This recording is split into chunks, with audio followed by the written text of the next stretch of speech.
नमस्कार दोस्तों, मैं प्रफुल्ल मिश्रा स्वागत करता हूं आपके अपने YouTube चैनल पर। जैसे कि हमने कल जो क्लास पढ़ाई थी इंट्रोडक्शन क्लास, उसमें हमने आपको बताया था कि आज मतलब अगली क्लास आपकी कंटिन्यू रहेगी। तो उसी क्रम में हम आगे चलते हैं, एक नया चैप्टर स्टार्ट करते हैं। नया चैप्टर का नाम है संख्या पद्धति। संख्या पद्धति, नंबर सिस्टम।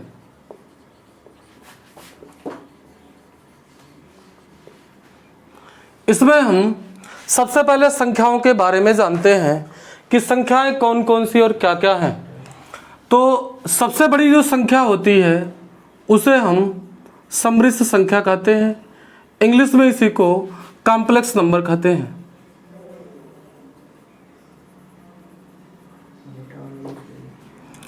भाई हमारे इंग्लिश वाली स्पेलिंग पर ध्यान न दीजिएगा, क्योंकि इंग्लिश हमारी उतनी ही अच्छी जितना यूपी बोर्ड के बच्चों की अच्छी होती है।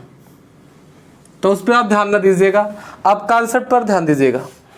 तो समृद्ध संख्याएं दो होती हैं, एक आपकी वास्तविक संख्या होती है और दूसरी आपकी काल्पनिक संख्या होती है। वास्तविक संख्या को हम रियल नंबर कहते हैं, काल्पनिक संख्या को इमेजिनरी नंबर कहते हैं। अब वास्तविक संख्याओं में वास्तविक संख्या दो संख्याओं से मिलकर बनी होती है। एक जो होता है आपका परिमेय संख्या, एक दूसरा जो होता है आपका अपरिमेय संख्या। परिमेय संख्या को हम रेशनल नंबर कहते हैं, अपरिमेय संख्या को इरेशनल नंबर कहते हैं। जब भी आपके दो संख्याओं से मिलकर बना होता है, एक तो आपका पूर्णांक होता है और एक आपका क्या होता है, भिन्न या दशमलव होता है। अब देखिए, पूर्णांक का जिक्र करते हैं तो पूर्णांक मुख्य रूप से दो होता है। पूर्णांक को हम इंटीजर नंबर कहते हैं, भिन्न को फ्रैक्शन कहते हैं और दशमलव को डेसिमल कहते हैं। एक आपका होता है ऋणात्मक पूर्णांक, नेगेटिव इंटीजर नंबर। एक आपका होता है धनात्मक पूर्णांक। इसी में एक नंबर होता है जिसको पूर्ण संख्या कहते हैं, इंग्लिश में इसी को होल नंबर कहते हैं। अब धनात्मक पूर्णांक अगर देखा जाए तो इसमें एक संख्या होती है प्राकृतिक संख्या। प्राकृतिक संख्याओं में दो संख्याएं होती हैं। प्राकृतिक संख्या को हम नेचुरल नंबर कहते हैं। प्राकृतिक में दो होती है, एक रूढ़ या अभाज्य संख्या होती है जिसको प्राइम नंबर कहा जाता है। एक यौगिक संख्या होती है। इस यौगिक में दो होती हैं, एक आपका होता है सम संख्या और एक आपका होता है विषम संख्या। ठीक, क्लियर समझ में आया ना? हो सकता है आपको नीचे नहीं दिखा होगा, तो अभी एक बार हम फिर से ग्राफ बना देते हैं। तो इतनी संख्याएं होती हैं। अब जैसे अगर मान लीजिए नीचे नहीं दिख रहा होगा, शायद नीचे नहीं दिख रहा है, तो इसको हम ऊपर कर देते हैं प्राकृतिक संख्या। प्राकृतिक संख्याओं में दो संख्याएं होती हैं। प्राकृतिक संख्याएं, प्राकृतिक में दो संख्याएं होती हैं। एक आपका रूढ़ या अभाज्य संख्या, रूढ़ या अभाज्य संख्या, और एक यौगिक संख्या। रूढ़ या अभाज्य को हम प्राइम नंबर कहते हैं। यौगिक में दो होते हैं, एक आपकी सम संख्या होती है, एक आपकी विषम संख्या होती है। क्लियर समझ में आया भाई सबको? तो इसका स्क्रीनशॉट ले लीजिएगा आप लोग, फिर इस पर हम जिक्र करते हैं संख्याओं पे।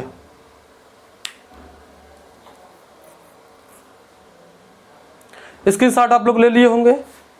अब चलते हैं, हम एक एक संख्या पे जिक्र करते हैं। देखिएगा, सबसे पहले हम जिक्र करते हैं सम और विषम। तो आप जानते हैं ऐसी संख्या जो दो से विभाज्य होती हैं, ऐसी संख्याएं जो 2 से विभाज्य होती है उन्हें हम कौन सी संख्या कहते हैं? सम संख्या कहते हैं। और ऐसी संख्या जो 2 से विभाज्य नहीं होती है उसे हम कौन सी संख्या कहते हैं? विषम संख्या कहते हैं। अगर आप बात किया जाए ऋण या अभाज्य संख्या की, तो उसमें पहले एक भाज्य संख्या की बात आ जाती है, भाज्य संख्या। अब बहुत सारे लोग कंफ्यूज होते हैं कि सम संख्या किसे कहा जाता है और भाज्य संख्या किसे कहा जाता है। तो सम की परिभाषा होती है कि ऐसी संख्या जो 2 से विभाज्य होती है उसे हम सम संख्या कहते हैं। लेकिन भाज्य की परिभाषा होती है कि यदि कोई संख्या किसी भी संख्या से कटे, ये कोई कंपलसरी नहीं कि 2 से कटे, सम के लिए कंपलसरी कि 2 से कटना है, लेकिन भाज्य के लिए कोई कंपलसरी नहीं, किसी से भी कटे, उसे हम कौन सी संख्या कहते हैं? भाज्य संख्या कहते हैं। क्लियर बात समझ में आ गई ना? अब हम बात करते हैं अभाज्य संख्या। अगर हम अभाज्य संख्या की बात करते हैं तो अभाज्य संख्या किसे कहते हैं? अभाज्य संख्या, तो अभाज्य की परिभाषा होती है अभाज्य संख्या। अगर अभाज्य संख्या की परिभाषा देखी जाए तो आपको पता होगा कि ऐसी संख्याएं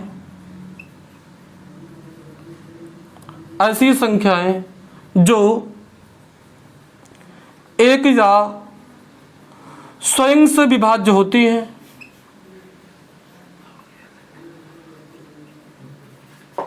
एक या स्वयं से विभाज्य होती है, उन्हें अभाज्य संख्याएं कहते हैं। उन्हें अभाज्य संख्याएं कहते हैं। जैसे आपका हो गया 2, 3, 5, 7, ऐसे ही, ठीक ना? अब अभाज्य संख्याओं में ढेर सारे क्वेश्चन पूछे जाते हैं। अभाज्य संख्याओं में क्वेश्चन क्या पूछे जाते हैं उस पर थोड़ी से आते हैं। इसी अभाज्य में भी एक ग्रुप आपका होता है सह अभाज्य संख्याएं। तो हम जान लेते हैं पहली चीज कि अभाज्य संख्या है, फिर हम सह अभाज्य पे जिक्र करते हैं, थोड़ी सा इन चीजों को मिटा देते हैं, फिर हम आगे बताते रहेंगे, तो इसको फिर से हम लिख देंगे। अब अभाज्य पे क्वेश्चन क्या पूछा जाता है? अभाज्य संख्याओं पर, अभाज्य संख्याओं पर आधारित प्रश्न। हेडिंग लगा लीजिएगा भाई, कॉपी और पेन लेके बैठिएगा, हाथ जोड़ के मत बैठिएगा। हेडिंग आप लगा लीजिएगा अभाज्य संख्याओं पर आधारित प्रश्न। ये जितने क्वेश्चन लिखे जाएंगे ये सारे के सारे 1 लाइनर क्वेश्चन आए हुए एग्जाम में। एक तो सबसे पहले क्वेश्चन पूछा जाता है कि सबसे छोटी अभाज्य संख्या, तो सबसे छोटी अभाज्य संख्या क्या होती है? 2 होती है। अब की बार यूपी टेट का पेपर हुआ था, उसमें एक क्वेश्चन डायरेक्ट पूछ लिया गया था कि सबसे छोटी ऋणोत्तर अभाज्य संख्या, अभाज्य संख्या, तो इसका आंसर क्या होगा? अब भाई बहुत सारे लोग ऋणोत्तर का मतलब नहीं समझते हैं। इंग्लिश में इसी को नॉन नेगेटिव नंबर कहा जाता है, नॉन नेगेटिव प्राइम नंबर कहा जाता है। ऋणोत्तर का मतलब होता है, अगर इसका विच्छेद करेंगे तो ऋण उत्तर, मतलब ऋण वाले के उत्तर दिशा में। तो सबसे छोटी अगर ऋणोत्तर संख्या पूछी जाए तब भी इसका आंसर कितना हो जाएगा? 2। इसी तरीके से अगला क्वेश्चन आपसे उसमें पूछा गया था, रेलवे ग्रुप बी में पूछा गया था कि सबसे छोटी शून्योत्तर अभाज्य संख्या, सबसे छोटी शून्योत्तर अभाज्य संख्या, तो सबसे छोटी शून्योत्तर अभाज्य संख्या ये भी क्या होती है? आपका 2 होती है। इसके बाद अगला क्वेश्चन आपसे इसी में पूछा गया था कि सबसे छोटी सम अभाज्य संख्या, तो सबसे छोटी सम अभाज्य संख्या क्या होती है? 2। यानी उम्मीद करते हैं कितने क्वेश्चन आपको समझ में आए होंगे। अगर एग्जाम में कोई भी क्वेश्चन पूछा जाएगा तो आपका जरा सा भी डाउट नहीं होगा। ऋणोत्तर का मतलब होता है नॉन नेगेटिव इंग्लिश में, शून्योत्तर का मतलब होता है नॉन जीरो, सम का मतलब होता है इवन प्राइम नंबर पूछा गया, ठीक ना? तो क्लियर समझ में आ गया होगा। अब चलते हैं अगला क्वेश्चन, इसमें क्या पूछा जाता है। अगर हम अगले क्वेश्चन पर जिक्र करें तो आपसे पूछा जाता है कि 5वां क्वेश्चन देखते हैं। अगर आपसे पूछा जाए कि दूसरी अभाज्य संख्या, दूसरी अभाज्य संख्या, तो दूसरी अभाज्य संख्या क्या हो जाएगी आपकी दूसरी अभाज्य संख्या आपकी कितनी हो जाएगी 3 हो जाएगी। दूसरी अभाज्य संख्या कितनी हो जाएगी 3। इसी तरीके से अगर आपसे पूछा जाए कि सबसे छोटी विषम अभाज्य संख्या, अगर आपसे सबसे छोटी विषम अभाज्य संख्या पूछा जाए तो इसका आंसर कितना हो जाएगा भाई, इसका भी आंसर क्या हो जाएगा 3 होगा। इसके बाद अगर अगला देखकर अगर आपसे पूछा जाए कि तीसरी अभाज्य संख्या,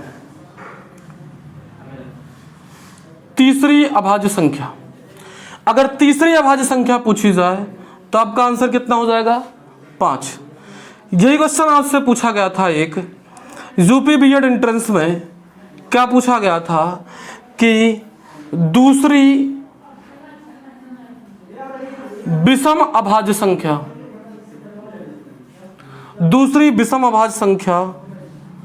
कौन सी है। अब देखिएगा, जैसे मान लीजिए इसमें पूछ लिया जाए कि दूसरी विषम अभाज्य संख्या कौन सी, ऑप्शन आपसे दे दिया जाए कि 2, 3, अगला ऑप्शन दे दिया जाए 5, इसके बाद अगला ऑप्शन दे दिया गया 7, तो हमारा दिमाग यहाँ विषम अभाज्य पर नहीं जाएगा, हमारा दिमाग तुरंत जाएगा कि दूसरी अभाज्य संख्या, तुरंत हम आंसर 3 टिक कर देंगे। लेकिन क्वेश्चन हमारा क्या हो जाएगा, गलत हो जाएगा, क्योंकि इसमें एक शब्द लगा है कि दूसरी विषम अभाज्य संख्या। तो थोड़ी सी चीजों को हमको देख के चलना है। तो दूसरी विषम अभाज्य संख्या कौन सी हो जाएगी आपकी 5 हो जाएगी। क्लियर बात समझ में आई ना। अब इसके बाद अगर देखा जाए तो अगला क्वेश्चन आपसे पूछा जाता है, देखिएगा इसमें हमको थोड़ी सा ध्यान देना कि अभाज्य पूछा जाएगा कि विषम अभाज्य पूछा जाएगा। अगर आपसे नेक्स्ट क्वेश्चन पूछा जाए तो इसमें पूछा जाता है कि तीसरी विषम अभाज्य संख्या,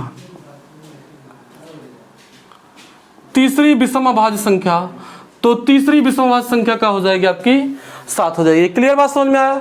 लेकिन अगर आपसे चौथी अभाज्य संख्या पूछी जाए, चौथी अभाज्य संख्या, तब भी आंसर इसका कितना हो जाएगा 7 हो जाएगा। तो थोड़ी सी चीजें इसमें ध्यान में देके चलना होगा कि विषम अभाज्य कहा गया कि केवल अभाज्य कहा गया। क्लियर बात समझ में आ गया ना। अब इसमें से अगला क्वेश्चन क्या पूछा जाता है, हम अगले क्वेश्चन पे ध्यान देते हैं। अगला क्वेश्चन अगर आपसे देखा जाए तो अगला क्वेश्चन पूछा जाता है कि 1 से लेकर 50 तक कितनी अभाज्य संख्याएं होती हैं। 1 से लेकर 50 तक कितनी अभाज्य संख्याएं होती हैं। तो इसका आंसर आप तुरंत बता देंगे कि 15 अभाज्य संख्या होंगी। लेकिन ये जानना इससे भी ज़्यादा महत्वपूर्ण है कि कौन कौन सी संख्याएं होती हैं। तो सबसे छोटी अभाज्य संख्या कितनी हो जाएगी आपकी 2 के बाद 3, फिर 5, 7, फिर कितना आपका 11, 13, 17, 19, 23, 29, फिर आपका 31, 37, फिर आपका 41, 43 और 47। इसी तरीके से आपसे पूछ लेगा कि 50 से 100 तक कितनी अभाज्य संख्याएं होती हैं। अभाज्य संख्याएं होती हैं। तो आप इसको कभी मत गिन के बताइएगा कि 15 इधर हो गया और 15 उधर हो गया तो 15 15 30 हो गया, नहीं। हम इसमें कितनी अभाज्य संख्या होती है 10 गिन लेते हैं कौन कौन सी। तो पहली अभाज्य संख्या कितनी हो जाएगी 53। इसके बाद कौन सी हो जाएगी 59। 59 के बाद कितनी हो जाएगी आपकी 61। 61 के बाद आपकी कौन सी हो जाएगी 67। 67 के बाद आपकी कौन सी हो जाएगी 71। 71 के बाद कौन सी हो जाएगी 73। 73 के बाद कौन सी हो जाएगी 79। 79 के बाद आपकी कितनी हो जाएगी 83। 83 के बाद कितनी हो जाएगी आपकी 89। और 89 के बाद कितनी हो जाएगी 97। इसी तरीके से अगर आपसे पूछ ले कि 1 से 100 तक कितनी अभाज्य संख्याएं होती हैं तो आप तुरंत बता देंगे कि 15 इधर और 10 इधर, तो 15 10 कितनी हो जाएंगी 25। फिर से ध्यान से सुनिएगा, अगर आपसे इसी क्वेश्चन में पूछ ले कि 1 से 100 तक कितनी अभाज्य संख्याएं होती हैं तो कितनी अभाज्य संख्याएं होती हैं 25 अभाज्य संख्याएं होती हैं। तो इस तरीके से आपके एग्जाम में क्वेश्चन पूछे जाते हैं। इसी तरीके से क्वेश्चन आपसे पूछा गया था कि 80 से 90 के बीच कौन सी अभाज्य संख्याएं हैं।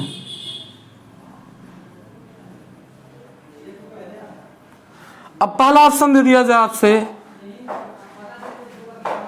81 और 83। दूसरा ऑप्शन आपसे अगर पूछ लिया जाए 83 और 87। अगला आपसे पूछ लिया जाए कि 87 और 89। इसी तरीके से अगला दे दिया गया आपसे 83 और 89। तो ध्यान रखिएगा 81 अभाज्य संख्या नहीं है तो ये गलत है, 87 अभाज्य संख्या नहीं, ये भी गलत है। जब 87 यहाँ नहीं हो सकता तो यहाँ भी नहीं हो सकता है, तो 83 और कौन सी हो जाएगी, 89 हो जाएगी। ठीक ना। तो इसी तरीके से अभाज्य संख्याओं पर क्वेश्चन पूछा जाता है। अब ध्यान रखिएगा एक क्वेश्चन एसएससी सीजीएल में पूछा गया है, वो क्या पूछा गया है कि 1 से 100 तक कितनी अभाज्य संख्याएं हैं, कितनी अभाज्य संख्याएं हैं जो समांतर श्रेणी में हैं। जब आपसे क्वेश्चन पूछा गया है कि 1 से 100 तक कितनी अभाज्य संख्याएं हैं जो समांतर श्रेणी में है, ये क्वेश्चन एसएससी सीजीएल में पूछा गया था। अब जैसे अभाज्य संख्याओं के लिए कोई रूल होता नहीं कि अगर कोई रूल होता तो अब जैसे समांतर श्रेणी की बात कही गई तो समांतर श्रेणी का अर्थ होता है कि जब दो संख्याओं के बीच का अंतर समान होता है और ऐसी संख्याएं अगर सीरीज में लिखी गई हो तो ऐसी संख्याओं को हम कौन सी संख्या कहते हैं, समांतर श्रेणी की संख्याएं कहते हैं। अगर इस अभाज्य संख्याओं पर रूल लगता तो हम समांतर श्रेणी का रूल लगा लेते और इसका आंसर निकाल लेते, लेकिन इसके लिए ऐसा कोई रूल होता नहीं है। तो हम क्या करेंगे, अभाज्य संख्या लिख लेंगे 2, 3, 5, 7, फिर कितना हो जाएगा आपका 11, 13, 17, 19, 23, 29, 31, 37, 41, 43, 47, 53, 59, 61, 61 के बाद 69, 71, 73, 79, 83, 89, 97। ये जो हो गई 1 से लेकर के 100 तक की अभाज्य संख्या है। अब समांतर श्रेणी की बात कही जाए तो समांतर श्रेणी में अंतराल समान होता है, तो इन दोनों का अंतराल 1 हो गया लेकिन इसका अंतराल 1 नहीं होगा। ऐसा ही यहां देखा जाए तो यहां भी अंतराल 2 होगा, यहां भी 2 होगा, लेकिन इस वाले में 2 नहीं है, तो इस तरीके से ये समांतर श्रेणी में नहीं है। अगर इनको हम लगाना चाहें तो देख लीजिएगा आपका कितना हो जाएगा 5, 5 में 6 जोड़ दीजिए, कितना हो जाएगा 11, 6 में फिर हम कितना जोड़ देंगे, 11 में फिर कितना जोड़ देंगे, 6 जोड़ देंगे तो 17, 17 में फिर कितना जोड़ देंगे, 6 जोड़ देंगे तो कितना हो जाएगा आपका 23, और फिर 23 में 6 जोड़ देंगे तो कितना हो जाएगा आपका 29। यानी कि ये 5 संख्याएं हैं। कौन कौन सी 5 संख्याएं हैं, ध्यान दीजिएगा। ये 5 अभाज्य संख्याएं हैं। पहली अभाज्य संख्या 5 है, फिर कौन सी है 11 है, फिर कौन सी है 17 है, फिर आपकी कौन सी है 23 है, फिर आपकी 29 है। ये 5 अभाज्य संख्याएं ऐसी हैं जो समांतर श्रेणी में है। इन 5 के अलावा कोई भी अभाज्य संख्याओं श्रेणी में, समांतर श्रेणी में नहीं है। तो ये क्वेश्चन आपसे पूछा गया है।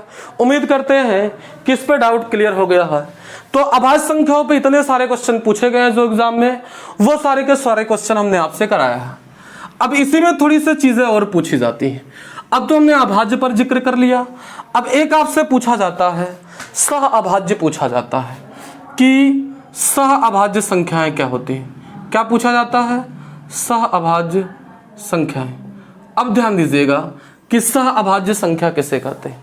तो ध्यान रखिएगा इसकी परिभाषा होती है कि ऐसी दो या 2 से अधिक संख्याओं का युग्म, ऐसी 2 या 2 से अधिक संख्याओं का युग्म जिनका एचसीएफ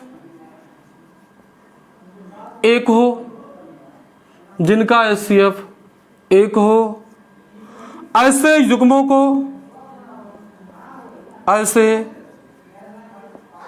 को सहअभाज्य युग्म कहते हैं। ऐसे युग्मों को सहअभाज्य युग्म कहते हैं। जैसे अगर आपसे कह दिया जाए कि 5 की बात कही जाए और 12 की बात कही जाए तो यह सहअभाज्य युग्म है, लेकिन आपके दिमाग में तुरंत आएगा कि 5 तो अभाज्य संख्या, इसी वजह से सहअभाज्य युग्म कह दिए। हम एक दूसरा एग्जांपल ले लेते हैं। जैसे हम ले लिए 10 और 21 ले लिए। अब 10 आपका किससे कट जा रहा है? 5 से भी कट रहा है, 2 से भी कट रहा है।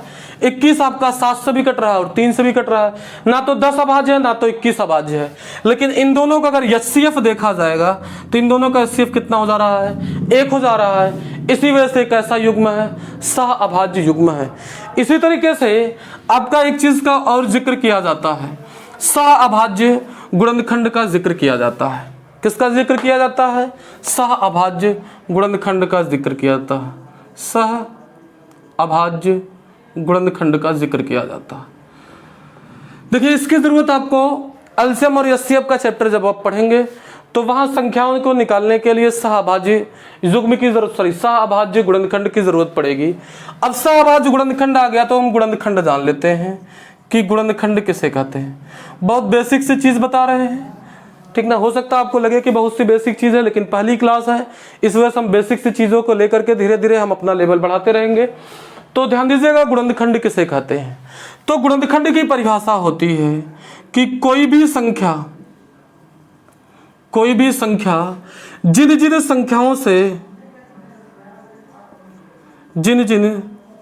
संख्याओं से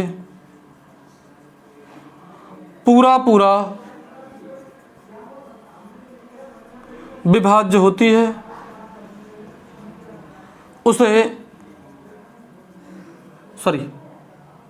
उसे उस संख्या का या उन संख्याओं का गुणनखंड कहते हैं। क्या कहते हैं? गुणनखंड कहते हैं। तो ये गुणनखंड की परिभाषा हो गई। फिलहाल गुणनखंड की परिभाषा हम बाद में जिक्र करेंगे, जब आपको पढ़ाया जाएगा अलजेब्रा तो वहां ढेर सारा गुणनखंड आपको करना होगा। हम सहअभाज्य गुणनखंड का जिक्र कर रहे थे। तो जैसे सहअभाज्य संख्या की परिभाषा थी वैसे सहअभाज्य गुणनखंड की परिभाषा थी। पर गुणनखंड परिभाषा हम लिख नहीं रहे हैं, बोल दे रहे हैं। अब थोड़ी सा ध्यान देकर सुनिएगा या फिर आप वीडियो को स्लो चला के नोट कर लीजिएगा। क्या इसकी परिभाषा होती है कि किसी संख्या का ऐसा 2 या 2 से अधिक गुणनखंड जिसका एचसीएफ 1 हो, ऐसे गुणनखंडों को सहअभाज्य गुणनखंड कहते हैं। क्लियर बात समझ में आया ना? फिर से ध्यान से सुनिएगा। किसी संख्या का ऐसा 2 या 2 से अधिक गुणनखंड जिसका एचसीएफ 1 हो, ऐसे गुणनखंडों को उस संख्या का सहअभाज्य गुणनखंड कहते हैं। क्लियर बात समझ में आ गई ना? सहअभाज्य गुणनखंड को इंग्लिश में को प्राइम फैक्टर कहा जाता है। सहअभाज्य संख्या को को प्राइम नंबर कहा जाता है। सहअभाज्य संख्या को को प्राइम नंबर कहा जाता है। सहअभाज्य गुणनखंड को प्राइम फैक्टर कहा जाता है। तो उम्मीद करते हैं कि इतनी चीजें आपको समझ में आई होंगी। फिर हम जिक्र करते हैं प्राकृतिक संख्या यानी कि नेचुरल नंबर। अब नेचुरल नंबर को हम n से डिनोट करते हैं। इसकी परिभाषा क्या होती है कि 1 से लेकर के जहां तक गिनना संभव है ऐसी संख्याओं को, समूह को हम कौन संख्या कहते हैं? प्राकृतिक संख्या कहते हैं। अब प्राकृतिक संख्या के बाद हम थोड़ी सा पूर्ण संख्या पर जिक्र कर लेते हैं। क्या कहते हैं हम? पूर्ण संख्या। अब हम बात करते हैं पूर्ण संख्या। पूर्ण संख्या को इंग्लिश में होल नंबर कहते हैं। अब पूर्ण संख्या की परिभाषा क्या होती है? तो पूर्ण संख्या की परिभाषा आप सुन लीजिएगा, नोट नहीं करें, आप सुन लीजिएगा परिभाषा। अगर आपको नोट करना होगा तो आप नोट कर लीजिएगा इसको। इसकी परिभाषा क्या होती है कि जब प्राकृतिक संख्याओं की गिनती हम शून्य से करना प्रारंभ कर देते हैं तो उसे हम कौन संख्या कहते हैं? पूर्ण संख्या कहते हैं। फिर से सुनिएगा, जब हम प्राकृतिक संख्याओं की गिनती शून्य से करना प्रारंभ कर देते हैं तो उसे हम पूर्ण संख्या कहते हैं, यानी 0 1 2 3 4 डॉट डॉट यन तक। एक चीज आप नोट करके लिखिएगा, नोट करके आप क्या लिखेंगे कि नोट करके लिख लीजिएगा, हम बोल देते हैं सभी प्राकृतिक संख्याएं पूर्ण संख्याएं होती हैं। फिर से ध्यान दीजिएगा, सभी प्राकृतिक संख्याएं पूर्ण संख्याएं होती हैं, परंतु सभी पूर्ण संख्याएं प्राकृतिक संख्याएं नहीं होती हैं। ये रही आपकी बात पूर्ण संख्या की। अब थोड़ी सा ध्यान देते हैं कि पूर्ण संख्या का अगर आप जिक्र कर लिए तो इसी में एक चीज और पूछा जाता है, वह आपसे पूछा जाता है पूर्णकालिक संख्या। क्या पूछा जाता है? पूर्णकालिक संख्या, जिसको इंग्लिश में परफेक्ट नंबर कहा जाता है। क्या कहा जाता है आपका? परफेक्ट नंबर कहा जाता है। अब हम पूर्णकालिक संख्या का अगर जिक्र करें तो पूर्णकालिक संख्या की परिभाषा क्या होती है? तो इसकी परिभाषा हम लिख देते हैं कि ऐसी संख्या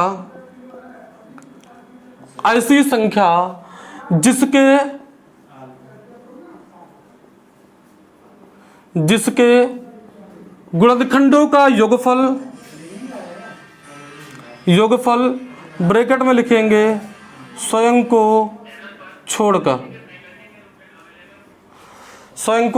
छोड़कर यदि उसी संख्या के बराबर हो जाए, उसी संख्या के बराबर हो जाए तो उसे पूर्णकालिक संख्या कहते हैं। तो उसे पूर्णकालिक संख्या कहते हैं। फिर से ध्यान सुनिएगा कि ऐसी संख्या जिनके गुणनखंडों का योगफल ब्रैकेट में आप लिख लीजिएगा स्वयं को छोड़कर यदि उसी संख्या के बराबर हो जाए तो उसे हम पूर्णकालिक संख्या कहते हैं। ये बात हो गई पूर्णकालिक यानी परफेक्ट नंबर की परिभाषा हो गई। अब देखिएगा, परफेक्ट नंबर अगर पूछा जाए आपसे, एक क्वेश्चन पूछा जाता है, ऐसे दे दिया गया कि निम्नलिखित में कौन सी पूर्णकालिक संख्या है। जैसे दे दिया गया कि निम्न में कौन सी, कभी कभी इंग्लिश में ही लिखा होता परफेक्ट नंबर, पूर्णकालिक संख्या ब्रैकेट में लिख लीजिएगा परफेक्ट नंबर है।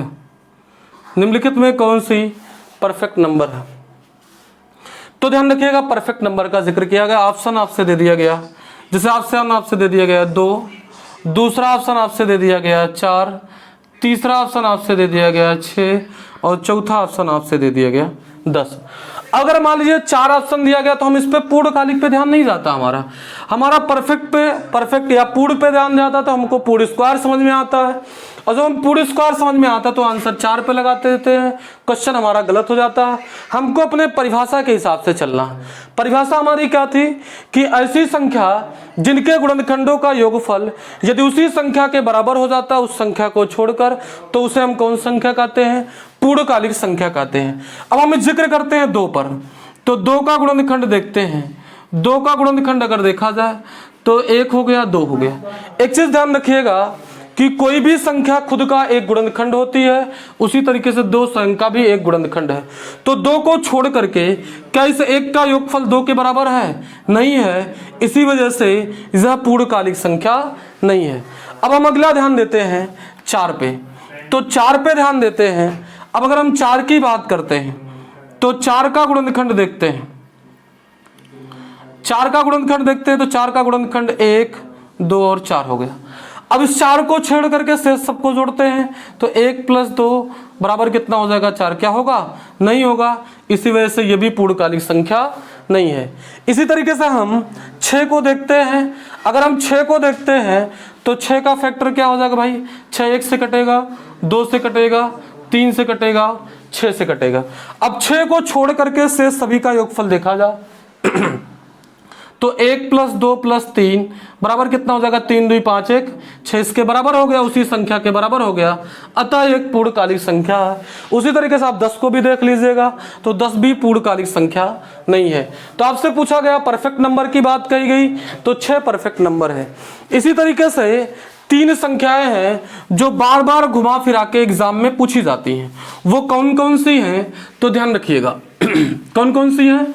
एक आपका अगर एक अंकी संख्या में पूर्णकालिक संख्या पूछी जाए, पूर्णकालिक संख्या, अगर पूर्णकालिक संख्या एक अंकी में पूछी जाए तो कितना हो जाएगा आपका, 6 हो जाएगा।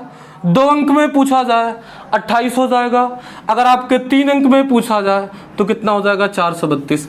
इसको आप याद कर लीजिएगा, यही तीनों संख्याएं बार बार घुमा फिरा के पूछा जाता है। एक चीज आप नोट करके लिखिएगा, ध्यान रखिएगा, नोट करके आप क्या लिखेंगे कि किसी भी पूर्णकालिक संख्या यानी कि परफेक्ट नंबर पूर्णकालिक संख्या के गुणनखंडों के व्युत्क्रमों का योगफल, व्युत्क्रम को इंग्लिश में रेसिप्रोकल कहा जाता है, व्युत्क्रमों का योगफल हमेशा 2 के बराबर होता है। जैसे कि आपने एक पूर्णकालिक संख्या का जिक्र कर लिया था, 6। किसका जिक्र किया था, पूर्णकालिक संख्या कौन सी थी, 6। अब 6 का गुणनखंड अगर देखा जाए तो 6 का गुणनखंड क्या है, 6 का गुणनखंड भाई आपका 1 2 3 और 6। 6 को इसके सभी गुणनखंडों का रेसिप्रोकल लेते हैं यानी अपोजिट लेते हैं, 1/1 1/2 1/3 1/6। अब इन सबको देखा जाता है, इन सबका एलसीएम कितना हो जाएगा, 6। ये हो जाएगा आपका 6, फिर कितना हो जाएगा आपका 3, फिर कितना हो जाएगा 2 और 1, तो ये ऊपर हो जाएगा 12/6। 12/6 का मतलब कितना हो जाएगा, 2। तो आपने एग्जाम्पल भी लिया और इसका योगफल भी कितना प्राप्त हो गया, 2। तो फिर से ध्यान दीजिएगा कि किसी भी पूर्णकालिक संख्या के गुणनखंडों के व्युत्क्रमों का योगफल हमेशा किसके बराबर होता है, 6 के बराबर होता है। ये तो हो गई बात पूर्णकालिक संख्या की। तो हमने पूर्ण संख्या का भी जिक्र कर लिया और पूर्णकालिक संख्या का भी जिक्र कर लिया, ठीक ना।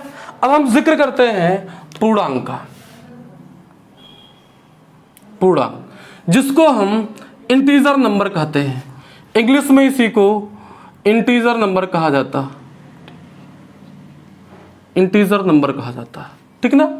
अब इंटीजर नंबर की बात करते हैं तो संख्या रेखा पर प्रदर्शित संख्याएं जो होती हैं वो क्या होती हैं, पूर्णांक होती हैं, ठीक। ऐसे ही प्लस इनफाइनाइट तक जाता है, -2 सॉरी -1 -2 -3 ऐसे ही माइनस इनफाइनाइट तक जाता है, ठीक ना। अब एक चीज ध्यान रखिएगा, एक इनफाइनाइट होता है जिसको अनंत कहा जाता है, जिसका अंत ना हो, या असीमित कहा जाता है, और एक इनफाइनाइट होता है जिसको अपरिभाषित कहा जाता है। दोनों में अंतर होता है। अपरिभाषित का मतलब जिसकी परिभाषा ना दी जा सके, यानी कि a/0, इसे हम अपरिभाषित कहते हैं। यानी यदि किसी संख्या में 0 से भाग दिया जाता है तो जो परिणामी प्राप्त होता है उसे हम अपरिभाषित कहते हैं, और जिसका अंत ना हो उसे हम अनंत कहते हैं। इंटीजर नंबर को हम i से डिनोट करते हैं, ठीक ना। इंटीजर नंबर को हम i से डिनोट करते हैं। ये क्या होता है, माइनस इनफाइनाइट से लेकर प्लस इनफाइनाइट के बीच में होता है, ठीक। अगर आपसे पॉजिटिव इंटीजर की बात करता है तो जो प्लस वाला होता है वो पॉजिटिव इंटीजर, जो माइनस वाला होता है वो नेगेटिव इंटीजर होता है। क्लियर बात समझ में आ गई ना। अब हम बात करते हैं भिन्न या दशमलव। तो भिन्न या दशमलव की बात कही जाए, अगर हम भिन्न की बात करते हैं तो ध्यान रखिएगा, यदि किसी संख्या में अंश यानी कि नामनेटर और हर, अंश को नामनेटर कहा जाता है और हर को डिनोमिनेटर कहा जाता है। यदि कोई संख्या x/y के रूप में है उसे हम क्या कहते हैं, भिन्न कहते हैं। अगर आपसे बात कही जाए दशमलव की, तो दशमलव क्या होता है, दशमलव की बात कही जाए तो दशमलव की परिभाषा होती है कि यदि किसी भिन्न संख्या को उसके भिन्नांश के रूप में लिख दिया जाए, ठीक। परिभाषा हम लिख देते हैं कि यदि किसी भिन्न को उसके भिन्नांश के रूप में लिख दिया जाता है तो उसे दशमलव संख्या कहते हैं। दशमलव संख्या कहते हैं। क्या कहते हैं? दशमलव संख्या। जैसे आपका 1/2 हो, जब तक ये क्या है? आपका है अंश है, ये आपका क्या है? हर है। जब तक अंश और हर है तब तक ये भिन्न है। लेकिन इसको इस तरीके से लिख दिया 0.5। अब देखिए इसका हर क्या हो गया? गायब हो गया, भिन्न केवल अंश बच गया। तो इसी वजह से इसको क्या कहा जाता है? दशमलव संख्या कही जाती है। क्लियर बात समझ में आ गई? उम्मीद करते हैं आपको परिभाषा भी समझ में आई होगी। अब चलिएगा आगे देखते हैं। यदि अगर आपको क्लास अच्छी लग रही होगी तो इसको लाइक करिए और चैनल को सब्सक्राइब करिए और ज़्यादा से ज़्यादा बच्चों में शेयर करिए। समझ में आ रही भैया सबको? कोई दिक्कत तो नहीं किसी को? अब हम बात करते हैं परिमेय संख्या की बात करते हैं। परिमेय संख्या की बात करते हैं। भाई आप हमारा जितना सपोर्ट करेंगे हम उतनी अच्छी आपकी क्लास दे सकेंगे। अगर आप हमारा सपोर्ट नहीं करेंगे तो 2, 4, 10 वीडियो के बाद हम अपना क्लास बंद कर देंगे। तो हम आपका सपोर्ट कर रहे हैं और आप हमारा सपोर्ट करिए तो दोनों चीज़ें मैनेज हो सकेंगी। ठीक ना? तो हम बात करते हैं परिमेय संख्या की। अब परिमेय संख्या की परिभाषा देख लीजिएगा क्या होती है कि ऐसी संख्या जिसे P/Q यानी ब्रेक अंश बटे हर के रूप में लिखा जा सकता है, जहां Q यानी कि हर 0 के बराबर ना हो तो उसे परिमेय संख्या कहते हैं। परिमेय संख्या कहते हैं। यानी कि ऐसी संख्या जिसे P/Q यानी कि नामिनेटर बटे डिनोमिनेटर के रूप में लिखा जा सकता हो, जहां Q 0 यानी डिनोमिनेटर 0 के बराबर ना हो, उसे हम कौन संख्या कहते हैं? परिमेय संख्या कहते हैं। ऐसे ही जैसे आपका 1/2, 1/3, 1/5, 1/7, 11/19, 1, 2, 3, 4 ... ढेर सारी संख्याएं होती हैं। ठीक? अब एक चीज ध्यान रखिएगा, नोट करके कहीं लिख लीजिएगा कि सभी प्राकृतिक संख्याएं परिमेय संख्या होती हैं। क्लियर बात समझ में आई ना? एक जिक्र इसी में किया जाता है कि परिमेय में, क्योंकि परिमेय के नीचे ही भिन्न और दशमलव आता है, तो भिन्न वाला तो हमने बता दिया, दशमलव वाला जिक्र करेंगे हम अगली क्लास में। थोड़ी सी चीजें हम डिटेल से बताएंगे, फिर दशमलव को कन्वर्ट करना बताएंगे, दशमलव को भिन्न में कैसे कन्वर्ट किया जाता है। ठीक ना? हो सकता है आप बोर हो रहे हो तो चीज़ों को धीरे धीरे हम बता के ख़त्म करते हैं। अभी तो हम बहुत बेसिक सी क्लास पढ़ा रहे हैं, संख्याओं का परिचय बता रहे हैं, संख्याओं के बारे में बता रहे हैं, संख्या में कौन कौन सी संख्या होती है इसकी परिभाषा बता रहे हैं, सारी सी चीज़ों को हम आपसे बता रहे हैं। अब इसी के बाद आ जाता है अपरिमेय संख्या। अपरिमेय संख्या, देखिए इधर परिमेय था, इधर क्या था? अपरिमेय था, अपरिमेय संख्या था। तो हम यही अपरिमेय संख्या का जिक्र करते हैं। अब अपरिमेय संख्या का जिक्र करते हैं तो इसकी परिभाषा होती है कि ऐसी संख्या जिसे P/Q के रूप में नहीं लिखा जा सकता है, लिखा जा सकता है, उसे अपरिमेय संख्या कहते हैं। जैसे अगर आपको एग्जांपल देखना हो तो √3, √5, √2, √7 etc. ये सारी की सारी जो संख्याएं होती हैं वो कैसी संख्या होती हैं? अपरिमेय संख्या होती है। तो हमको अपरिमेय पे ज़्यादा नहीं पढ़ना है। इसी में एक चीज़ होता है परिमेयीकरण। बहुत सारे लोग परिमेयीकरण की परिभाषा जानते हैं कि अंश और हर में अपोजिट का गुणा करा देते तो परिमेयीकरण हो जाता है। ऐसा कोई बात नहीं। एक चीज़ जिक्र होता है परिमेयीकरण, तो हम परिमेयीकरण पर भी थोड़ा सा जिक्र कर लेते हैं। तो ऐसा ही नॉर्मली सी बात बता देते हैं, फिर हम अगली क्लास में बताएंगे। कभी भी ऐसा जिक्र हो जाएगा तो आपको बता देंगे, बहुत बेसिक सी चीज़ है कि परिमेयीकरण क्या होता है। तो ध्यान से सुनिएगा कि किसी भी अपरिमेय संख्या को परिमेय बनाने के लिए, फिर से ध्यान से सुनिएगा, किसी भी अपरिमेय संख्या को परिमेय बनाने के लिए जो भी प्रक्रिया अपनाई जाती है उसे हम परिमेयीकरण कहते हैं। और जिस संख्या का गुणा या भाग कराया जाता है उसे हम उसका संयुग्मी कहते हैं। ठीक ना, वो बात की है, बाद वाली क्लास में हम जिक्र करेंगे। अब इसके बाद अगला चीज है आपका वास्तविक संख्या, और दूसरी संख्या जो है वो काल्पनिक संख्या है। ठीक ना, क्योंकि समृद्ध संख्या यानी कॉम्प्लेक्स नंबर में दो संख्या बताए थे, एक रियल नंबर एक इमेजिनरी नंबर बताए थे। अब वास्तविक संख्या का जिक्र करते हैं तो वास्तविक संख्या किसे कहते हैं? तो संख्या रेखा पर उपस्थित, जो संख्या रेखा पर जो संख्याएं होती है 0, यहाँ -1, -2, -3 और 1, 2, 3, ये सब आपके एग्जाम में नहीं पूछा जाएगा। कॉम्प्लेक्स नंबर या रियल नंबर, काल्पनिक संख्या, ये सब नहीं पूछा जाएगा। जब आप इंटर में थोड़ी सा कॉम्प्लेक्स नंबर का जिक्र होता है, फिर इसका जिक्र बीएससी में होता है, एमएससी में होता है, तो उन सब चीज़ों को आपको जरूरत नहीं है, आपको कंपटीशन लेवल पढ़ना। फिलहाल हम बता देते हैं परिभाषा। तो संख्या रेखा पर जिन संख्याओं का वर्गमूल निकाला जा सकता है उन्हें हम वास्तविक संख्या कहते हैं। जिनका वर्गमूल नहीं निकाला जा सकता है उन्हें काल्पनिक संख्या कहते हैं। माइनस वाली संख्याओं का वर्गमूल नहीं निकाला जा सकता है, हम जबरदस्ती निकालते हैं, इसी वजह से इसको काल्पनिक संख्या कहते हैं।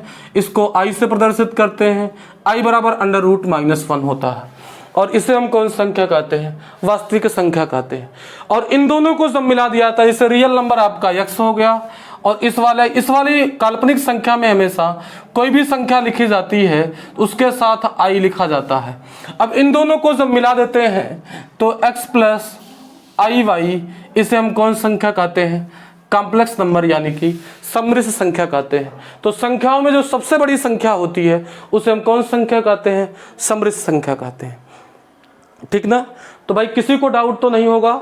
उम्मीद करते हैं कि आपको ये संख्याओं का सारा कॉन्सेप्ट आपको समझ में आया होगा, सारी संख्याएं समझ में आई होंगी। क्लास हो सकता है थोड़ी सा तेजी से हम पढ़ाए हैं, फिलहाल हमको नहीं लगता तेजी से पढ़ाए हैं। अगर आपको नहीं समझ में आया होगा तो 1 से 2 बार वीडियो को देखिएगा। हमने संख्याओं के सारे कॉन्सेप्ट को एक ही क्लास में अच्छे तरीके से बता दिया है। तो अगर आपको वीडियो अच्छी लगी होगी तो लाइक करिएगा और ज़्यादा से ज़्यादा लोगों में शेयर करिएगा और चैनल को सब्सक्राइब करिएगा। अगर हमारा सपोर्ट आप ऐसे आगे करते रहेंगे तो हम आगे आपकी वीडियो कंटिन्यू करते रहेंगे, हम आगे क्लास लेते रहेंगे। Thank you.